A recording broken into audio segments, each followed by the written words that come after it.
हिमालय के बीच बसा केदारनाथ मंदिर आस्था और भक्ति का प्रतीक है। यह हिंदुओं के सबसे पवित्र तीर्थ स्थलों में से एक है। उत्तराखंड के रुद्रप्रयाग जिले में स्थित यह पवित्र मंदिर भगवान शिव को समर्पित है। केदारनाथ सिर्फ एक मंदिर नहीं है, यह एक अनुभव है, आत्मा की यात्रा है। 3583 मीटर की ऊंचाई पर स्थित इस मंदिर की भव्यता इसे और भी पवित्र बनाती है।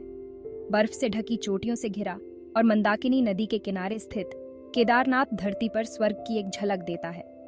यहाँ की हवा में एक अलग ही आध्यात्मिक ऊर्जा है जो दूर दूर से तीर्थयात्रियों और साधकों को अपनी ओर खींचती है। केदारनाथ की यात्रा उतनी ही अद्भुत है जितना कि यह जगह। इस यात्रा में ऊबड़ खाबड़ रास्तों से होकर गुजरना पड़ता है जो तीर्थयात्रियों की शारीरिक और आध्यात्मिक सीमाओं का परीक्षण करता है। फिर भी भगवान शिव के धाम में उनके आशीर्वाद लेने का वादा उनके दृढ़ संकल्प को और मजबूत करता है। केदारनाथ मंदिर पौराणिक कथाओं में डूबा हुआ है और इसका उल्लेख प्राचीन हिंदू ग्रंथों में मिलता है। केदारनाथ से जुड़ी सबसे प्रमुख किंवदंतियों में से एक महाकाव्य महाभारत से आती है। ऐसा माना जाता है कि कुरुक्षेत्र युद्ध के बाद पांडव भाई रक्तपात के लिए पश्चाताप से भरे हुए अपने पापों का प्रायश्चित करने के लिए भगवान शिव का आशीर्वाद लेना चाहते थे। हालांकि भगवान शिव आसानी से प्रसन्न नहीं हुए। उन्होंने पांडवों से बचते हुए एक बैल का रूप धारण किया और हिमालय में छिप गए। उनकी क्षमा पाने के लिए दृढ़ संकल्पित पांडवों ने उनका लगातार पीछा किया। अंततः भगवान शिव ने केदारनाथ में खुद को प्रकट किया। उनकी भक्ति से प्रभावित होकर भगवान शिव ने उन्हें क्षमा दान दिया। उन्होंने केदारनाथ में एक त्रिकोणीय आकार के लिंगम के रूप में निवास करने का वादा किया, जो मंदिर का मुख्य देवता है। यह किंवदंती केदारनाथ की पवित्रता को और बढ़ा देती है, जो इसे मुक्ति और आशीर्वाद पाने के लिए एक पवित्र स्थल बनाती है। 12 ज्योतिर्लिंगों में से एक होने के नाते केदारनाथ मंदिर का हिंदू धर्म में बहुत महत्व है। ज्योतिर्लिंगों को भगवान शिव का सबसे पवित्र निवास स्थान माना जाता है, जहां वे प्रकाश के एक ज्वलंत स्तंभ के रूप में प्रकट हुए थे। प्रत्येक ज्योतिर्लिंग भगवान शिव के एक अलग पहलू का प्रतिनिधित्व करता है। माना जाता है कि केदारनाथ ज्योतिर्लिंग सभी 12 ज्योतिर्लिंगों में सबसे ऊंचा है, जो इसकी आध्यात्मिक आभा को और बढ़ाता है। ऐसा कहा जाता है कि यह भगवान शिव की पीठ का प्रतिनिधित्व करता है, जो उनके विशाल ब्रह्मांडीय रूप का प्रतीक है।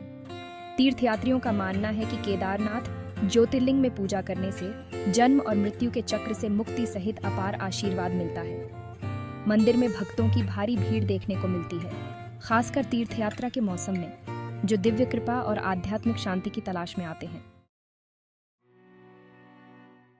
जून 2013 में केदारनाथ ने प्रकृति के प्रकोप को देखा, जब विनाशकारी बाढ़ ने इस क्षेत्र को तबाह कर दिया। बाढ़ ने व्यापक विनाश किया, जिसमें हजारों लोग मारे गए और मंदिर परिसर को भारी नुकसान पहुंचा।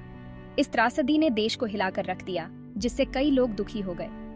हालांकि विनाश के बीच केदारनाथ मंदिर चमत्कारिक रूप से अपेक्षाकृत बरकरार रहा। मंदिर के पीछे विशाल चट्टानें एक बाधा का काम करती थीं, जो इसे बाढ़ के पूरे प्रकोप से बचाती थीं। इसे भगवान शिव की दिव्य कृपा के संकेत के रूप में देखा गया, जो उनके निवास की रक्षा कर रहे थे। त्रासदी के बाद केदारनाथ को उसके पूर्व गौरव को बहाल करने के लिए एक विशाल पुनर्निर्माण प्रयास किया गया। मंदिर को 2014 में पूजा के लिए फिर से खोल दिया गया था और तीर्थयात्रा मार्ग को धीरे धीरे बहाल कर दिया गया था। आज केदारनाथ लचीलापन, विश्वास और मानवता की अदम्य भावना के प्रतीक के रूप में खड़ा है।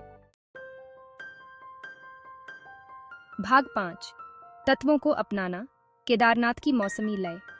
केदारनाथ मंदिर एक अद्वितीय मौसमी चक्र का पालन करता है। सर्दियों में भारी बर्फबारी के कारण मंदिर बंद रहता है। देवता की मूर्ति ऊखीमठ में स्थानांतरित कर दी जाती है।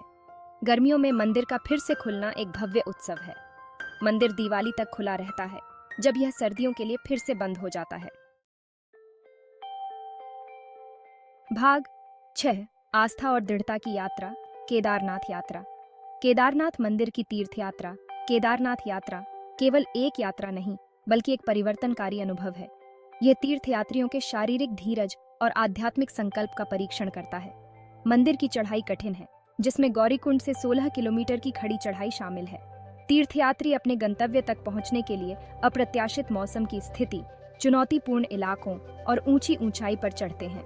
यात्रा को जीवन की चुनौतियों और प्रतिकूल परिस्थितियों में दृढ़ता के महत्व के रूपक के रूप में देखा जाता है। कठिनाइयों के बावजूद भगवान शिव का आशीर्वाद लेने की इच्छा तीर्थयात्रियों को आगे बढ़ाती रहती है। धार्मिक भजनों का जाप, साथ ही तीर्थयात्रियों के बीच कैमराडरी और रास्ते के मनमोहक दृश्य यात्रा को एक अविस्मरणीय अनुभव बनाते हैं।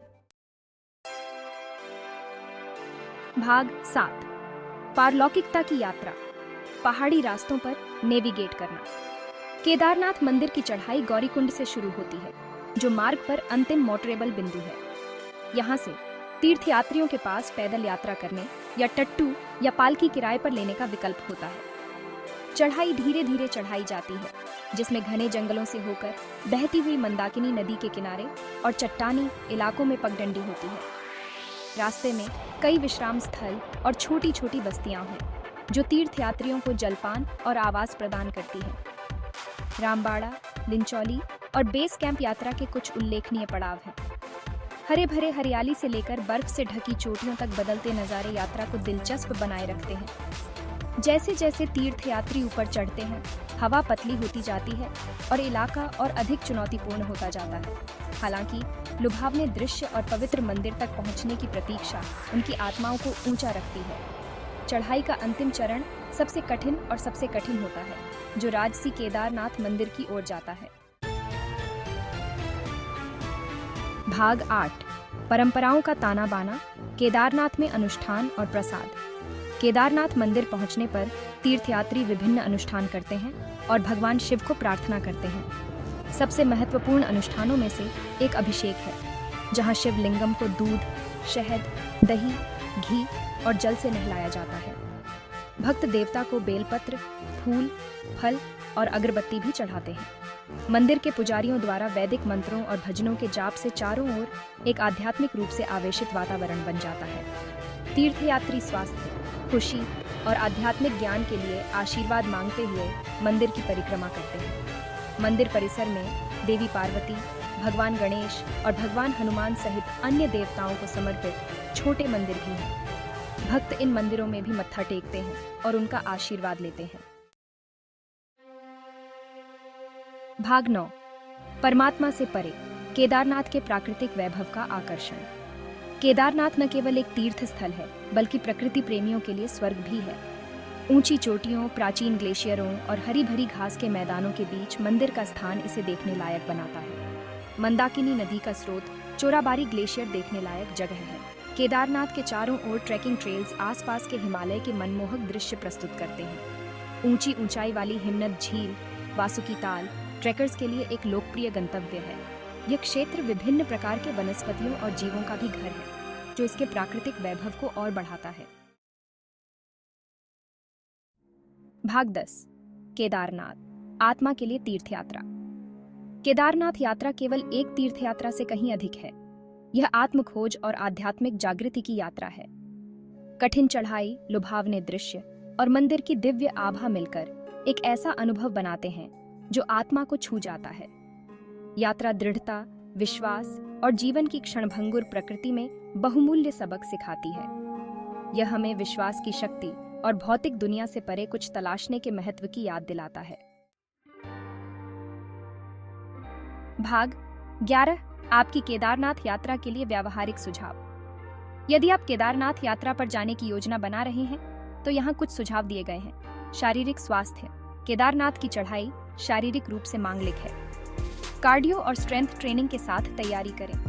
घूमने का सबसे अच्छा समय मई से अक्टूबर तक, जून से सितंबर सबसे अच्छा समय है। आवास और भोजन सीमित विकल्प हैं, पहले से बुकिंग करें। साधारण भोजन के लिए तैयार रहें। परमिट और पंजीकरण अनिवार्य है। निर्दिष्ट बिंदुओं पर परमिट प्राप्त करें। पैकिंग हल्का लेकिन आवश्यक सामान पैक करें। गर्म कपड़े, ट्रैकिंग जूते, मेडिकल किट, सनस्क्रीन शामिल करें। भाग 12, याद रखने लायक तीर्थ यात्रा, केदारनाथ की स्थायी भावना। केदारनाथ यात्रा एक ऐसी तीर्थ यात्रा है जो आपके घर लौटने के बाद भी आपके साथ रहती है। यह एक ऐसी यात्रा है जो आपकी सीमाओं का परीक्षण करती है, आपके विश्वास को फिर से जगाती है और आपको शांति और कृतज्ञता की गहरी अनुभूति के साथ छोड़ देती है। केदारनाथ की स्थायी भावना, प्रतिकूल परिस्थितियों में उसका लचीलापन, और आशा और विश्वास का संदेश लाखों लोगों को प्रेरित करता रहता है। ये विश्वास की शक्ति और स्थायी मानवीय भावना का प्रमाण है।